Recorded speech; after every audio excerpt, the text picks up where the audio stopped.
The Hinge of Fate, Midway in Context, June 1942. A scorching sun beat down on the vast Pacific. The world was at war, consumed by a conflict of unprecedented scale. In the Pacific theater, the Empire of Japan, driven by militaristic ambition and dreams of regional dominance, had been on a rampage. Pearl Harbor, a surprise attack that had stunned America, marked the beginning of their lightning advance.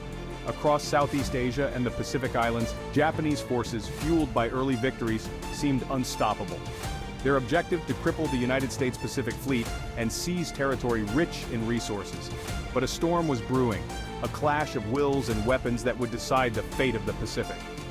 This was the Battle of Midway, a turning point in World War II, a confrontation that would shatter the illusion of Japanese invincibility. Yamamoto's Gambit, the ambitions of a victor.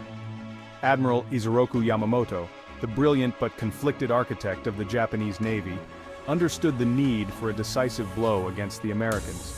He envisioned a trap, a daring operation to lure the remnants of the U.S. Pacific Fleet into a final, devastating engagement. Midway Atoll, a seemingly insignificant speck of land in the vast Pacific, became the focal point of his strategy. Capture Midway, Yamamoto reasoned, and the Americans would be forced to respond, their carriers sailing into the teeth of a well-prepared ambush. The Japanese plan was complex, a multi-pronged assault involving their most powerful carriers, battleships, and hundreds of aircraft. Success hinged on surprise, on the Americans walking blindly into their carefully laid trap. Yet, unknown to Yamamoto and his planners, American codebreakers had pierced the veil of Japanese secrecy. The trap was laid, but the hunters were about to become the hunted. A crushing blow, the real outcome at Midway. What followed was a battle for the ages, a brutal dance of carriers and aircraft, bombs and torpedoes. But the element of surprise, so crucial to Japanese plans, had evaporated. American dive bombers appearing at a critical juncture crippled 3 of Japan's 4 carriers in a matter of minutes. The loss of these carriers, the pride of the Japanese fleet, was a devastating blow from which they would never fully recover. Midway became a turning point, marking the beginning of the long, hard road back for the Allies in the Pacific. The Battle of Midway exposed the limits of Japanese resources and industrial capacity. More importantly, it shattered the aura of invincibility that had surrounded their military, boosting Allied morale and galvanizing the American war effort. Shifting tides, imagining a Japanese triumph.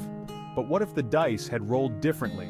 What if the fog of war, so often a fickle mistress, had favored the Japanese at Midway? What if their gamble had paid off, and the American carriers had been sent to the bottom of the Pacific? The immediate consequences would have been profound. Midway Atoll, in Japanese hands, would have become a formidable outpost, extending their defensive perimeter closer to Hawaii. The loss of their remaining carriers would have dealt a crippling blow to American naval power in the Pacific.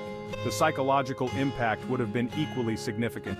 American morale, already reeling from a string of Japanese victories, would have plummeted. The prospect of a protracted and bloody war against a seemingly invincible enemy would have loomed large. The Pacific ablaze, a wider war. A Japanese victory at Midway would have reverberated throughout the Pacific theater. With the U.S. fleet on its heels, Japan might have been tempted to press their advantage, potentially invading Hawaii or even the American West Coast. Such a scenario, while logistically challenging, could not be discounted. Australia, already fearing Japanese invasion, would have been left vulnerable. With the American fleet crippled, the defense of Australia might have fallen solely on the shoulders of the British, stretching their already overextended resources to the breaking point. The war in the Pacific, instead of turning towards an island-hopping campaign, might have devolved into a grinding war of attrition, with Japan entrenched in their newly acquired territories. Echoes of Midway, a world reshaped. The implications of a Japanese victory at Midway extend far beyond the immediate military consequences. A protracted war in the Pacific would have diverted vital resources from the European theater, potentially altering the course of the war against Germany. The Soviet Union, already bearing the brunt of the fighting against the Nazis, might have been forced to confront a two-front war, facing the Japanese in the east while battling the Germans in the west. The outcome of such a conflict is difficult to predict, but it would have likely prolonged the war and resulted in even greater bloodshed. A world where Japan won at Midway is a world fundamentally different from our own. It is a world where the balance of power shifted, where empires endured, and where the course of history took a dramatically different turn. It is a sobering reminder of the fine line between victory and defeat, and the enduring impact of a single battle on the fate of nations.